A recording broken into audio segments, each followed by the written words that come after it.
really don't have much to say by way of opening remarks because you already know all of this. We are one of, and I gather, the last surviving MP parliamentary delegation that the government has sent out to different parts of the world in the wake of Operation Sindoor in order to explain our point of view on recent events to governments, to legislators, to think tanks and other policy influentials, and to media in this case, 5 countries, that is Guyana, Panama, Colombia, Brazil, and the United States.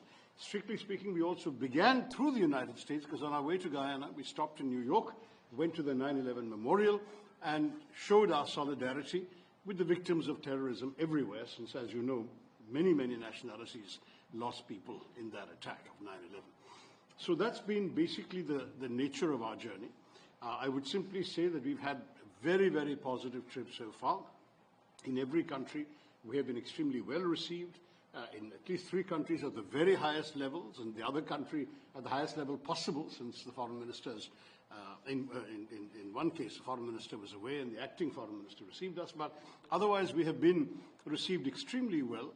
And what we found everywhere was that we got a very clear, unambiguous expression of not only understanding but of solidarity for us and for our message. That is essentially what I wanted to say by way of an opening remark. I'm sure you'll have more detailed questions. I'm very happy to answer them. Yeah. Shashi Tharoor, Economic Times. I'm a columnist. I wanted to ask you, what was the response? If you can give us a flavor of your meetings on the Hill. Is it likely that the Senate or the House might actually say something officially in terms of a resolution or a statement? Well, we didn't request a formal Senate resolution. Our interest was more in talking to those who were willing to talk to us and giving our point of view. But what was interesting was that in all 3 sets of conversations, we got very positive feedback from all the attendees. So we first met with the India caucus representatives. Both the co-chairs came, a couple of others came. Then we had a meeting with the House Foreign Affairs Committee representatives, where we had the Foreign Affairs Committee and the chairs of 2 of the key subcommittees, that is the South Asia and the East Asia subcommittees. And then we had a very good session at the Senate Foreign Relations Committee with half a dozen senators, 5 of whom are on the Foreign Affairs Committee and 1 from the Intelligence Committee. So across this, we didn't have a single skeptical or negative voice. On the contrary, what we got was very, very positive responses. The 2 key lines I would use are, number 1, total support and solidarity for India in its fight against terrorism, and second, complete understanding of India's right to defend itself against terrorism. So on both these points, very, very clear, and many of them spoke. I mean, the Senate, of course, it was not possible for media to come into that area, but the 2 House meetings, as the congressmen came out, they were happy to give sound bites to awaiting media and say this on the record. So I think, if I'm not mistaken, our colleague from ANI has at least 2 or 3 congressmen on the record. Is that right, Ayushi? Yeah. So there's been, and I will say, I'm sure, judging by the tone of what they said, that if the Senate people had media available, they would have said the same thing. They were rushing off to a vote in the Senate. But broadly speaking, we have left the Hill very pleased with the quality of the conversations, the level of interest. And one thing that is you should know, because it's common not only to the Hill but to all the countries we've been to, is that though everyone knows we're there for a particular mission and they've shown all the empathy possible, at the same time there is tremendous interest in every country and on the Hill in strengthening relations with India across the board. It's not just a question of standing with us against terror. They also are thinking positively about economic development, cooperation, trade, investment. In fact, there was a separate meeting which some of us had. I couldn't go because I was at the National Press Club, but I think my colleague Shashank Tripathi can tell you, Shashank, why don't you, on precisely some of these issues that came up. Yeah. Yeah, we just came out, 3 of us, from a meeting with Chairperson Lisa McLean. She's a very senior congresswoman, and had, of course, briefed her about Operation Sindhu, which she empathized and she understood. But I think the reverse of that was what caught her attention was the phrase Viksit Bharat. When we talked about that how from approximately 4 trillion we want to at least go 5-6 times that over the next 22 years. And that economic journey is something which is attractive. And then we talked about various things in terms of digital alliances, in terms of defense, in terms of some of the things which you can do with entrepreneurship. It was very interesting that I also told her about the Women Reservation Bill, and she was rather excited about that. I did make mention of the fact that women are balance sheet builders and men are profit and loss people, and she took that to heart. So I think there was a bonhomie which was much beyond what we have come here to do. I think we've actually delivered the core message that there is zero tolerance for terrorism, and across the patch, considering this country itself has suffered from it, there was unanimity in that. But what was really exciting, not least because of the diaspora Indian community, there was another dimension which opened up, both with respect to the diaspora as well as the economic journey that we are on. Thank you, Shashank.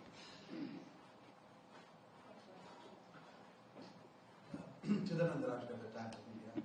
Dr. Tharoor, with your permission, may I address a question to my MP from my home state? Oh, certainly. Certainly, Chidananda. Good to see you again, by the way. Good to see you, sir. Yeah. Tejasvi Surya.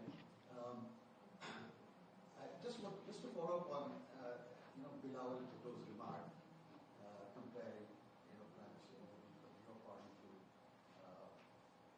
Temu, and the co-version of Netanyahu.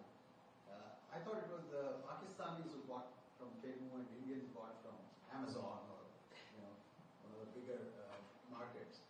So just wanted to address that, and you can also tell me during your discussions if you have sensed on the Hill, if you have sensed more pressure on India and on your delegation to buy more arms from the United States, because the Commerce Secretary was very transparent that he wants us to not buy from Russia, buy stuff from the United States. So well, thank you. Bhutto has been calling his delegation as a peace delegation, and it is quite ironical that Pakistani delegation, is speaking the language of peace. It's like the devil quoting from the scriptures. For a country that is trying to create fake heroes by promoting failed generals to field marshals, they don't know what true leaders look like. Of late, Pakistan has been surviving on cheap Chinese imports, including their military hardware, which spectacularly failed in the battlefield. So perhaps it is hard for them to digest high quality, high caliber military hardware as well as strong democratic leadership on the other side of the border. So I wouldn't fault Mr. Bhutto for the comments that he made. But I can tell you that in the last few days in the countries that we visited, as well as the discussions that we had today with various senators and congressmen, there is absolutely no sympathy towards the Pakistani cause. There has been an unequivocal support insofar as India's position is concerned. And I would just want to, take this opportunity to give you 5 names from India and Pakistan, which clearly demonstrate what India stands for and what Pakistan stands for in the American eyes. Ramzi Youssef, 1993, World Trade Center bomb blasting. David Headley, 26/11, charges of conspiracy reconnaissance. Abid Nazir, March 2015, conspiracy to bomb targets in Europe, US, work with Al-Qaeda. Syed Rizwan Farouk, San Bernardino attack, California, 14 and 2015 March. Abdullah Khan, Jeddah, US consulate suicide bombing, July 2016. And 5 Indian names: Indra Nui, Sundar Pichai, Ajay Banga, Satya Nadella, Kash Patel, Shantanu Narayan. I don't have to give an explanation or an introduction to any of these. This is as stark a difference as it can be between these 2 countries. So Mr. Bhutto's 2-day adventure here, 2-day trip here will not wash away this proven track record of Pakistan. And as far as your question about arms came, it did surface messages in a couple of discussions we had. But we made it very clear to the Americans that unlike Pakistan, whose bulk of armament and military hardware, 81% comes from China, India's military hardware is not only growing indigenously, but is also very diverse. We have, military hardware that we purchase from the United States, from France, from Israel. So we have a very diverse set of countries that we purchase from, with whom we have tactical and strategic partnerships. There is only one country that has perhaps the highest, it's like a vassal state, 81% of their military equipment comes from China. Thank you.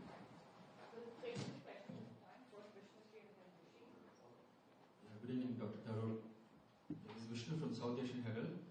This delegation is engaged with several countries over the past week. What has been the nature of response from leaders in those nations, and what key messages or outcomes emerge from these interactions? And also the second question is, were there any... I've answered the first one. That was my statement. Yeah. I mean, I've already answered it. No, but what's your second one? Second is, were there any notable moments or engagements during this trip that stood out to you, either symbolically or substantively? Thank you.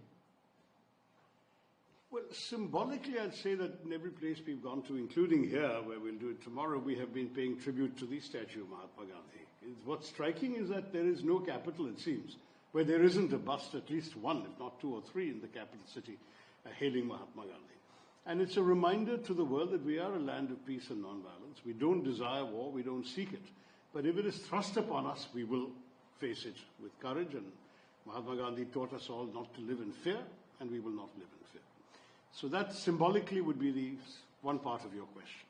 Other memorable moments, I would do, if I think it'll be invidious if I pick out any particular meetings, because all the meetings have really been very positive. I think of several of them when I do so, the extraordinary warmth of the reception we got from the entire Guyanese establishment. We met the president. We met the former president, who is now vice president. We met the prime minister. 11 members of his cabinet attended a dinner in our honor. We met the Speaker of the National Assembly. It was extraordinary. The entire establishment of Guyana met us and gave us immense support and respect.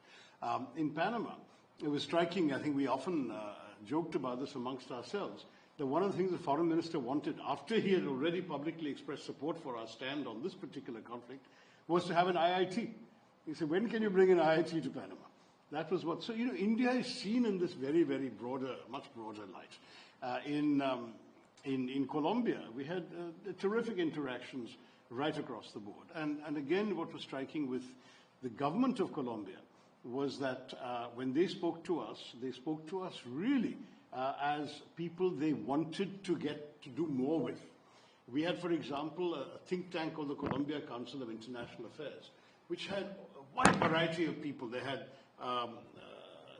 academics, journalists, business people, entrepreneurs, bankers, the whole cross, and they're all gung-ho on India. I mean, for us it was, I suppose it wouldn't be right to call it a revelation, because we sort of intuitively knew that India had a certain standing, but it was for us a sort of rediscovery of how much India and India's participation in their economies and their growth and their desire to work with us comes right across. Brazil, I mean, we had really back-to-back the vice president of Brazil, the president was away, was so incredibly warm and friendly. And again, the same thing. He had been governor of Sao Paulo earlier. He recalled an Indian company opening a big aluminium plant in his state. He wanted us to come and do more. Again, he wants to come to India. He wants Indian businesses to come. I can't tell you everywhere we went, it's been like this. I think for us, what has been gratifying is the sense that not only did we get our message across, which was the mission, but we also discovered through our presence a reaffirmation of the value of India to the world and the respect in which India is held and the potential that India is seen to have for each of them. That would be the answer to your question. Shashi, can I just add two quick personal moments? One was when we were hosted at the National Day of Guyana, and in one of the songs, unbeknownst to us that we would be in the audience, Rabindranath Tagore featured, which was very nice. The second moment was when a congressman in Colombia told us that he was so much involved with Vedic thought, yoga, that he has gone to India to get his marriage done, and he was actually wearing a Janeu as we spoke. So the reach of India culturally is far beyond we imagined. The President of Guyana used the quote of Rabindranath Tagore in his Independence Day message. Also, when Dr. Tharoor in Panama gifted a shawl from Kashmir to the Speaker of the Panamanian Assembly, she in turn gifted a warrior, a jaguar from Panama, and said, "This is this is a symbol of a warrior. This is to give you strength in your fight against terrorism." I mean, this was how we were received everywhere. Shot should have gone to the Colombian leaders. I said the shot should have gone to the Colombian leaders. Why? The leaders from Colombia, where you had issues, right? Oh no, yeah. Well, in Colombia, as you know, they had issued a slightly disappointing statement at the time of Sindoor, in which they issued heartfelt condolences to the victims in Pakistan, quote unquote, and we were taken aback. And it so happened, unusually, that we began our visit to Colombia with a press conference. So at the press conference, I made it very clear already that we were very disappointed in this, and that went out. That night, the former Colombian ambassador to India had hosted a dinner for us, and there were some very senior officials there, one of whom was the director for Asia in the ministry, and I took her aside and told her this really has not been well received by us, and if something could be done. The next morning, they withdrew that statement. So, I mean, it was, for us, yes, you can see it as a fine gesture on their part, but it's also, again, a sign that they do some things sometimes without particularly knowing the full context and details. Everyone is in favor of peace, and if you're far, far away from a particular conflict, you will tend to just issue something fairly routine. And then when you have the context explained and the whole circumstances explained, you could see the better of it. And I think that was, again, one of the benefits of this delegation going up, because if we hadn't, that might have been the last word on the record in Colombia. Rishi Anchor from Foreign Policy Magazine. Hi. So India, as was mentioned earlier, there's a Pakistani delegation also in town here. India's always treated the Kashmir issue and everything around it as bilateral. That's right. Whereas Pakistan has wanted to internationalize it. How do you square that idea with sending out delegations such as yours to engage and frankly internationalize the issue? No, it's not internationalizing. It's actually, each delegation is functioning in the spirit of a bilateral dialogue with the country concerned. And every time that anybody asks, and that includes on the Hill, will you talk to the Pakistanis, or would mediation help so you can promote dialogue? Our answer is very clear. We cannot talk to people who are pointing a gun at our heads. And frankly, until and unless there is a serious effort being made by Pakistan to dismantle the infrastructure of terrorism, to arrest some of the well-known figures who are on not only the United Nations Committee's list, but even in the US State Department's designated terrorist list. If they can't be arrested, if their bank accounts can't be frozen, if their training academies, training camps can't be shut down, if all of these things won't be done by Pakistan, why should we talk to them? It's very simple. I mean, if your neighbor attacks your children with their attacked dogs and then says, let's talk, will you talk to them until they put away the attacked dogs, or euthanize them, or lock them up in a kennel, or leash them at least? They've done none of those things. So for us, the message was very clear. No, we're not going to talk. And the reason we're not going to talk is because of the way they're behaving, not because we don't like to talk. I often say we can talk to Pakistan in practically every language they speak there. We have no shortage of, we don't need a third party to come between us and help us talk to them. But we won't talk to them until they give us some indication that they're worth talking to. I pointed out the entire experience of 2003 to 8, which was the peak of dialogue between India and Pakistan. Relations were good, there was open dialogue going on, and there was back-channel talks between Prime Minister Manmohan Singh's envoy and General Musharraf's envoy. In 2008, President Zardari's government came to power on a pro-peace with India platform. His foreign minister, Shah Mahmood Qureshi, was in Delhi on the day of 26/11 to sign a liberalized visa regime with India. What happened? So while you're talking peace with these people, having dialogue, and everyone is giving you great assurances, some other elements in that society, in that state, deep or whatever you want to call it, came and started killing, in our case, 170 of our citizens, and not just our citizens, Americans and other nationalities were also killed in Mumbai in 26/11. So what is the point of talking to people if they can't even control what their own instruments, agencies and elements they have created in their society? If they can't control what they're doing to us, why bother to talk to them? If people we talk to are unable or unwilling to actually give us the peace we're talking about, then why talk? So, just as a quick follow-up, have you had to dispel any, on your visits, have you had to dispel any sort of re-hyphenation of India and Pakistan? There hasn't been, because this answer is fully understood, first of all. Nobody has pushed back, not even senators and congressmen who asked this question, pushed back when we point to this out. They understood the logic that you don't talk to people who are doing this to you. But on the whole question of hyphenation, I've pointed out repeatedly there can be no equivalence between a country sending terrorists and a country having its civilians killed, holidaymakers, tourists, men shot down in front of their wives and children because, after being asked their religion. I mean, this kind of thing has been absolutely reprehensible, outrageous. Second, there can be no equivalence between people who are attacking and those who are defending themselves and their people and their territory and their sovereignty.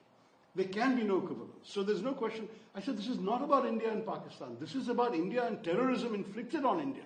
So India will act against terror, wherever it comes from. If it's coming from Pakistan, tough. They should deal with their own problems. And then they are going around, I understand, this delegation, saying, oh, but we are also victims of terrorism. We have lost more lives to terrorism than India has, and so on. The question we turn around and say is, whose fault is that? As Hillary Clinton famously said 10 years ago, what did she say? You can't breed vipers in your backyard and expect it to bite only your neighbors. It's the old classic lesson of Dr. Frankenstein. You build a monster, it leaves your control. That's why they're now getting terrorist attacks by the Tehreek-e-Taliban Pakistan. But who created the Taliban from which the Tehreek-e-Taliban broke off? We all know the answer to that.